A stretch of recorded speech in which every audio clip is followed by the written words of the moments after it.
Hi guys, Krishna Krishna Krishna கடை பார்த்தீங்கன்னா செல்வபத்தில் இருக்குது. இன்றைக்கி என்னடா வீட்டில் வீடியோ போகிறோன்னு பார்க்குறீங்களா? நான் நிறைய வீடியோ சொல்லியிருப்பேன். வண்டிகையில் வந்து நாய் படுத்துருக்கு, கொஞ்சம் பார்த்துடுங்க அப்படின்னு சொல்லிட்டு நம்ம ஏரியாவில் ஒரு 10 குட்டி போட்டுருந்துச்சு. இந்த வாட்டி தான் வந்து எல்லாமே சரியாக சைஸ் நல்லா பிடிச்சானுங்க. இந்த சைஸ் இருக்கும். நான் அப்படியே திருப்புங்க, கொஞ்சம் அப்படியே திருப்புங்களா. அது ஏன் அப்படி படுத்துருக்குன்னு பார்த்தீங்கன்னா, ஒரு வண்டிகளில் படுத்துருக்கு வெயிலுக்கு. ஒரு நண்பர் தெரியாதனமாக பார்க்காம ஏற்றிட்டாரு.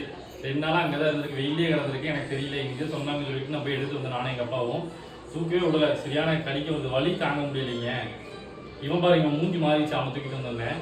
இப்போ என்ன சொல்கிறேன்னா, நம்ம வண்டி கீழே கொஞ்சம் தட்டி எடுக்கிறதுனால ஒரு பெரிய டைமெல்லாம் ஆக போகுது இல்லைங்க. கொஞ்சம் பாருங்கள், வண்டிகளில் இருக்கா, ஒரு 4 வீலர் வச்சுருக்கவங்க எல்லாம் கொஞ்சம் பார்த்துட்டு வண்டி எடுங்க, சரிங்களா?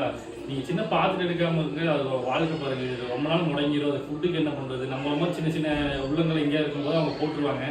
மற்றபடி இந்த இதாக இருக்கவங்க எப்படி போடுவாங்க? அதுக்கு உணவுக்கு என்ன ஒன்று, தண்ணிக்கு என்ன பண்ணணும், இதெல்லாம் இதுதான் சொல்லிட்டு இருக்கிறது. நம்ம கிட்ட வந்து பெரிய இடம், பெரிய வசதிகள் நம்மளே வாடகை வீட்டில் இருக்குது, கிணறு அங்கே வச்சுருக்கோம். நம்ம இந்த நிறைய ஃபோன் கால்ஸ் வருது, இந்த மாதிரி இருக்குங்க, அடாப்ட் பண்ணிருக்கீங்களா அப்படின்னு. நம்மளால் அது பண்ண முடியாது. நம்ம கிட்ட அந்த அளவுக்கு வசதி இல்லை.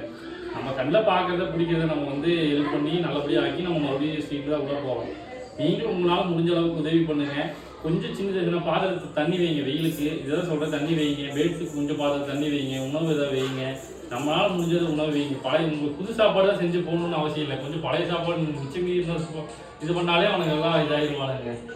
கொஞ்சம் பார்த்து ஹெல்ப் பண்ணுங்கள். நல்லதே நினைப்போம், நல்லதே நடக்கும். Thank you friends.